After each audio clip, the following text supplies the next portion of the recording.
એક છોકરો મોમેડનો છોકરો બાપુ એની દરગાહમાં બાપુ નમાજ કરવા માટે જાય.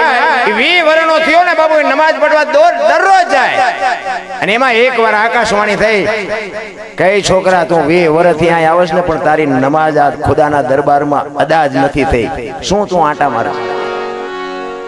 બીજો એક ભાઈ પડખે ઉભો નમાજ પડતો હતો ને એને કીધું ઓલા છોકરાને, એ આ તને કહે છે, આકાશવાણી થઈ ને તને કહે છે કે શું કહે? ઈ કે 20 વર્ષથી તું અહીં આવશ ને તારી નમાજ ખુદાના દરબારમાં અદા નથી થઈ. ઓલો છોકરો કે નો થઈ હોય કઈ નહીં, તમે હું કામ ચિંતા કરો છો? બાકી 20 વર્ષથી આવું છે, નોંધ તો એને કરી છે ને, 20 વર્ષથી આવું છે તો એને ખબર છે ને. બસ મુદ્દો આટલો જ છે. ભલા મને તમે મંદિરે જાઓ ને, દુનિયા ભલે ને કહેતી હોય તમારું છોકરું આવું ભાઈ, તમારી વાડીમાં કાંઈ ન થયું, પૂંછડું ન થયું, ઢોકળું ન થયું, બાકી ઓલાને તો ખબર છે કે ત્યાં મારા મંદિરના પગથિયા કેટલા વર્ષથી તું ગયો, એને ખબર નથી. વાત ખોટી છે, એને બધી ખબર છે. મોજ કરી લ્યો, કાંઈ છે જ નહીં. માણા જન્મે 2-2.5 કિલોનો હોય, 60-80 વર્ષ જીવે ને પછી મરી જાય ને, શમશાનમાં લઈને હળગાવી નાખો ને પછી રખ્યા ભેળે કરીને જોખો એટલે 2-2.5 કિલો થાય. કાંઈ છે નહીં. ઠેકડા હું કામ ભરવા પડે ભલા માણા. સિકંદર દિલ્હીનો સિકંદર છે ને, આમ 500 ઘોડાનો રસાલો લઈને આમ બજારમાં નીકળ્યો અને એક ફૂટપાથ ઉપર બાપુ એક ફકીર હોતો હતો. સાંભળજો વાત ઉપર ધ્યાન આપજો. ફકીર હોતો હતો, એક ધોતડી પહેરી છે, હાથમાં બીડી ટેકાવી છે, પાણાનું ઓશીકું કર્યું છે અને ટેસ્ટ થી બાપુ બીડી પીતો. ત્યાંથી આમ સિકંદર નીકળ્યો ને, અને સિકંદરની નજર ફકીર સામે ગઈ ને, રસાલાને ઉભો રાખ્યો કે ઉભો રાખો, ઓલા ફકીર પાસે મારે જવું છે. સિકંદર અહીંયા ગયો અને એને કીધું કે ફકીર માગ તને મોજ આવી, માગ આજ તારી મોજ ઉપર હું આફરીન થઈ ગયો. ફકીરે આમ આંખ ઉગાડીને કીધું મારે કાંઈ જોતું નથી કે જ્યાં જતા હોય ઉપડો. બાપુ સિકંદર ને પરસ્યો વળ્યો. હું સિકંદર બાપુ પોણા ભાગનું હિન્દુસ્તાન મારા હાથમાં હોય, આજે દિલ્હીનું રાજ માગે તો નો આને આમ લખી દઉં, પણ ભાઈડો પહેરવા લુગડું નથી તોય કહેશે કે મારે કાંઈ જોતું નથી. ઈ કે હું દિલ્હીનો સિકંદર છું માગ. ઈ કે મેં ક્યાં તમને પૂછ્યું તમે કોણ છો? હું તો અહીં મારી મસ્તીમાં છું, તમે તમારા રસ્તે જ્યાં જતા હોય જાઓ ને. અરે ભાઈ તમે જો સિકંદર ને એમ થયું, વાહ તારી મોજ, વાહ તારી મસ્તી. ફકીર પછી આજી જે મીડો કરવા આ સિકંદર એ કે પણ ભલામણા હું ઉતરીને આય તારી પાસે કઈ તો માઈક ભલામણા મારી મોજ મારી જાય છે. એ કે તમારે જો ગણતરી હોય તો કે થોડાક આમ આગા ઉભો એટલે તડકો મારી માથે પડે, થોડીક ટાઈટ હોય છે, બાકી બીજું કઈ જોતું નથી. વિચાર કરજો, આપણને ભગવાન એટલું આપ્યું જાય છે, શેઠો છે. અને સિકંદર વિચાર કરે કે ખુદાના દરબારમાં હું જઉં ને, આ દુનિયા છોડીને, તેથી મારે ખુદાના દરબારમાં જઈને કેવું છે કે હે ખુદા, મને આવી મોત દેજે આવતા જન્મમાં, આવી ફકીરી દેજે, આવી મસ્તી દેજે. અને પછી બાપુ એ ફકીર બોલ્યો ને, એ જીવનમાં ઉતારવા જેવું છે. એ કે શું કહો છો તમે? એ કે હું એમ ખુદાને કહું છું કે હું આ દુનિયામાંથી મરીને જાઉં ને ખુદા પાસે, તેથી મારે ખુદાને કહેવું છે કે આવી મને મોત દેજે ને આવી મને મસ્તી દેજે. તેથી બાપુ ફકીરે સિકંદરને શું કીધું ખબર છે? એ કે તમે કેદી મરો ને કેદી જાઓ ને ખુદાને હેરાન કરવો એના કરતા કે આઈન પર કૂતરો બેઠો છે ને આઈન પર તમે જમાવો, રસાલાને જવા દો ને અત્યારે મોજ ચાલુ થઈ જાય. આ ફતે એવું છે આપણે. રાવણ શું લઈ ગયો ને કરણ શું ખોઈ ગયો ને પૈસા તો હાથનો મેલ છે ને, લાવો તો એક બીડી તો ઉખાડીને એક જોડી લઈ આવો ને, પૈસા હાથનો મેલ છે. વાતો થાય છે મારા રામ, કઈ નથી થતું. ઈશ્વરે તમને મને બાપુ દેવામાં કઈ ખામી જ નથી રાખી. એ તો આપણે જ્યાં જાવ ને બધા રોવે જ છે. ગમે એની પાસે જાવ, એક ભાઈ પાસે જાય તો કે ધાબુ ભરવું છૂટા ખૂટી રહ્યા, બીજા પાસે જાવ તો કે ડોબું વિયાણું દોવા નથી દેતું, બીજા પાસે જાવ તો કે છોકરાને બહુ વેવાઈ તેડી ગયા મોકલતા નથી, બીજા પાસે જાવ તો કે છોકરાને પોલીસ વાળા લઈ ગયા જામીન ચડતા નથી. તો આપણે એમ તો ખાલી આખી દુનિયા રોવે છે, આપણે ક્યાં રોવું? હરિને મેળવવા, ઈશ્વરને મેળવવા દાસી જીવન રોવે, મીરા રોવે, નરસિંહ રોવે કે હે મારા નાથ, અમને માણા બનાવીને દુનિયામાં મોકલ્યા ને તારી આભા ન થાય તો અમારો આ બાપુ ફેરો ફોગટવ્યો જાય. કોને પીડા છે, કોને વેદના છે?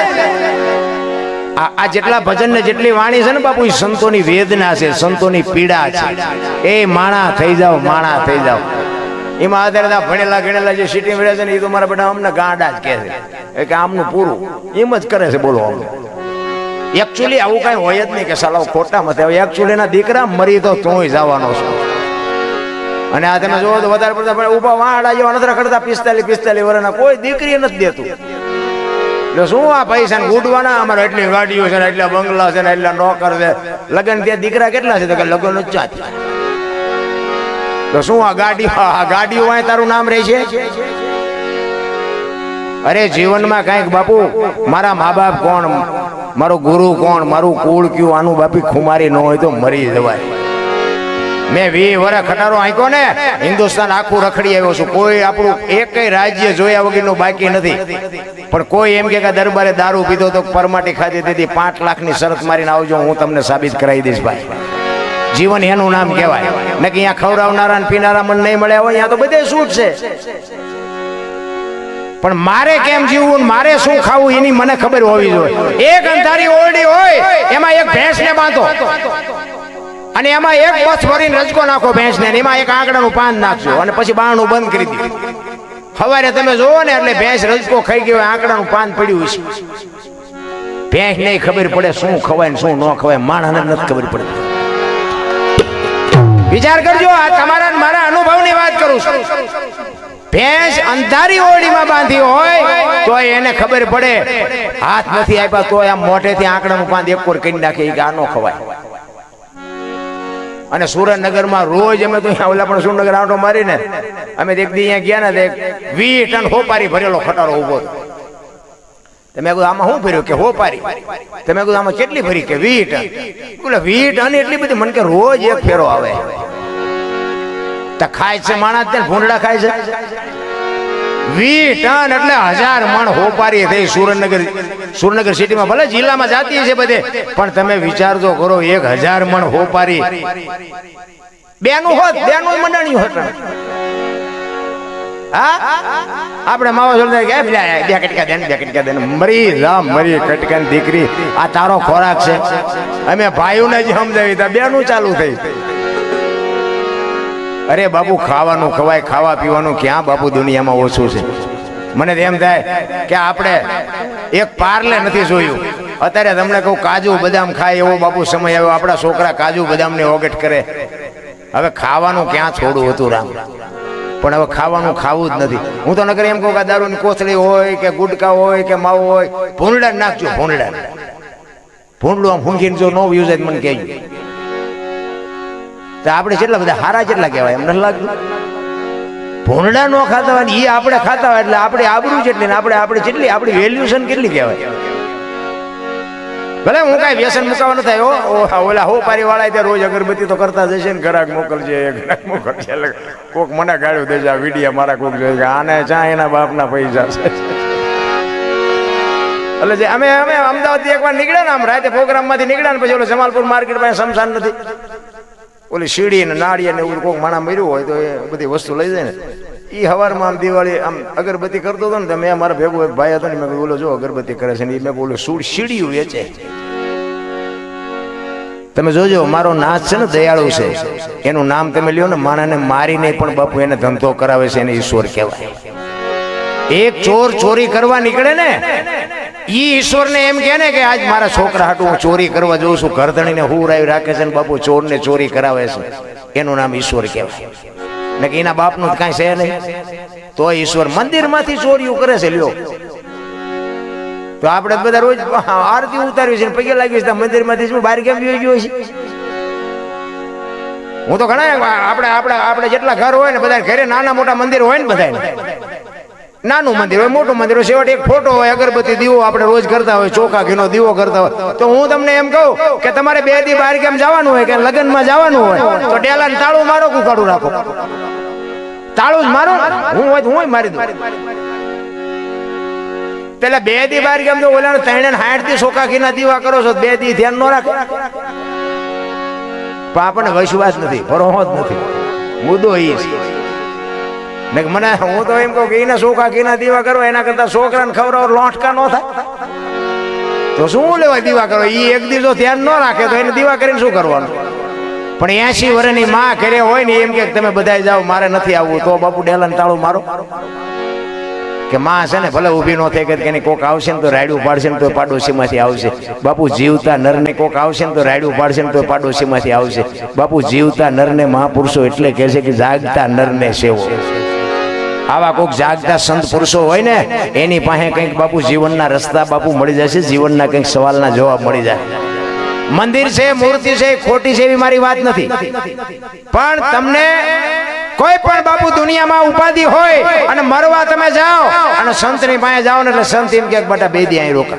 એ કાળનો વિહામો થઈ જાય ને તમારે બાપુ કાળ વિયો જાય. મંદિરમાં તમે જી આવે ને પછી મૂર્તિ નામે એમ કહો મારી વહુ કંદડે જાય, છોકરા કંદડે છે, હું આજ મરવા જાઉં છું, એમ કહેવાનો બે દી રોકાય.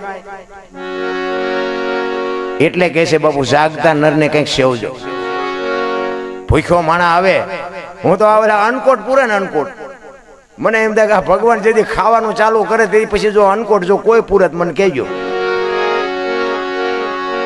ઝોપડામાં રહે છે એવડા એમને કોઈ દેખાતું નથી, ઓલો નથી ખાતો અહીંયા તમે અહીંથી ઓલા બેનો બેઠા અહીંયા હોય લાઈન કરી હોય. અમારે તો આટલી વાનગી હતી પણ એમાંથી ખાધી કોઈ એક જલેબીનું ખુસડું જેથી ઓછું થાય અને જો કોઈ અનકોટ પૂરત મને કહેજો. ઓલા ખાવ ખાવ કરે છે એને દ્યો ને ભાઈ આને કાંઈ. અને આ અખિલ બ્રહ્માંડનો માલિક બાપુ આખી દુનિયાનું કીડીથી માંડીને હાથી સુધીના પેટ ભરે એને તમે હું ખવડાવવાના હતા ભલામણા. ઓલા હમણાં શ્રાવણ મહિનો ગયો ને, શ્રાવણ મહિનામાં તમે જુઓ ને ભોળાનાથ શોખે ચોખ્ખું દૂધ લાવીને આમ, હું તો અહીંયા અમારે અહીંયા મંદિર છે ને અહીંયા બાપુ મેં બાપુ આ દૂધ બધું જાય છે ક્યાં? એ મને કે ગટરમાં. તમે ભોળાનાથ કાંઈ તમને કહેતો નથી.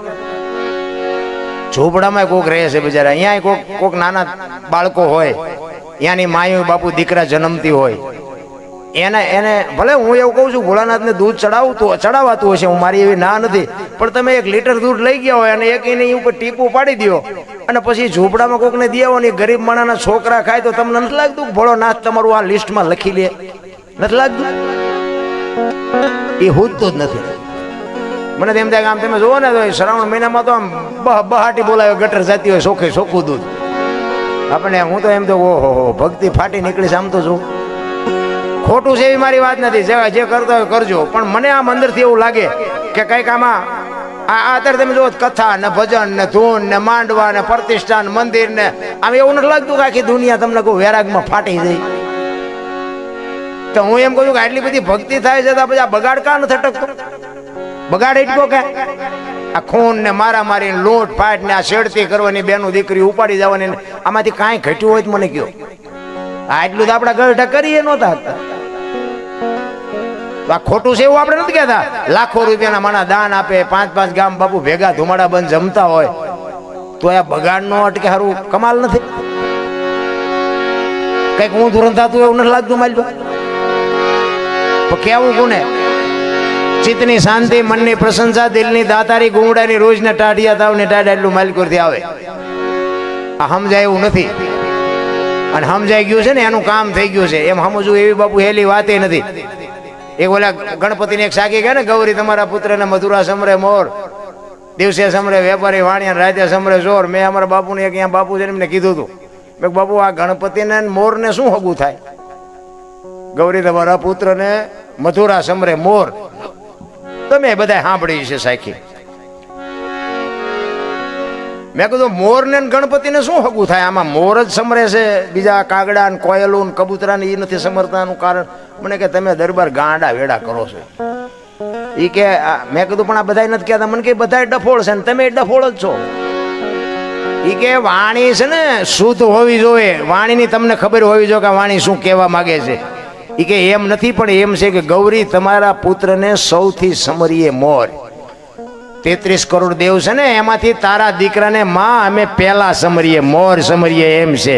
અત્યારે બધા કહે છે ગણપતિને સમરે મોર, ગણપતિને સમરે મોર. મેં ભલે સમરે ઈ બે ભેલા ભાઈ ઉડી જતા.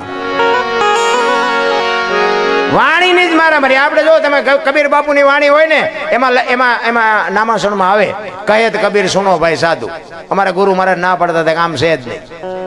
શબ્દની જ મારામારી છે. શબ્દની ચોંટ લાગી જાય ને બાપુ એ દુનિયા છોડીને સાધુ બની જાય. કબીર અમારા ગુરુ મહારાજ કહેતા કે કહેત કબીર સુનો ભાઈ સાધુ એમ નથી. કબીર એમ કે છે કે કહેત કબીર સુનો ઓર સાધુ, હું જે કહું ને એ સુનો, સાંભળો અને એની સાધના કરો. હું જે કહું છું આ વાણી છે ને એની સાધના કરો તો તમને આની ખબર પડે. એ કે સાધુ પાસેથી તો મેં વાણી શીખી છે ને હું એમ કહું કે હું બોલું સાધુ તમે સાંભળો. પણ જ્યાં તમે સાંભળો એ સાંભળજો. બધા એ જ કે છે કહેત કબીર સુનો ભાઈ સાધુ, કહેત કબીર સુનો ભાઈ સાધુ, બધું આમ જ હાલ્યું છે. એક જગ્યાએ મેં ભજનમાં ગયા હતા, હું ભજન ગાતો હતો, વારું મારા વીરા રે સંગ નો કરીએ નેસ નો. એક ભાઈ પૈસા મીઠા નાખો. એક ગામનો ભાઈ બંધ હતો ને મારી પડખે બેઠો હતો. મને કે દરબાર આ કોઈ પૈસા નાખે નહીં પણ નાખે છે. મેં ભાઈ બંધ કરવાનું કહેતો હોય તો આપણે બંધ કરી દઈએ, આપણે કઈ ગાવું નથી. એ કે ના ના એવું નથી, તમે ગાઓ. હું તો ગાતો હતો, પછી વળી ઘડીક ફરીને